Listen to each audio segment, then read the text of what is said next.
গিয়ে দেখলাম যে তিনি গোসল করছিলেন আর তার মেয়ে ফাতেমা রাদিয়াল্লাহু আনহা তাকে পর্দা করে রেখেছেন। তিনি বললেন, আমি তাকে সালাম দিলাম। তিনি জিজ্ঞাসা করলেন, কে?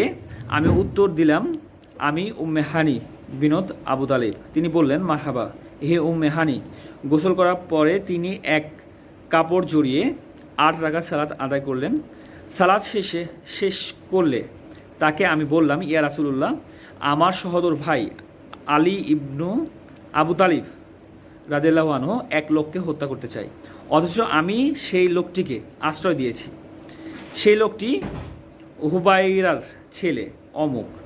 তখন রাসূল সাল্লাল্লাহু আলাইহি সাল্লাম বললেন, হে উম্মে হানি, তুমি যাকে আশ্রয় দিয়েছ আমিও তাকে আশ্রয় দিলাম। উম্মে হানি রাদিয়াল্লাহু আনহু বললেন, তখন ছিল 400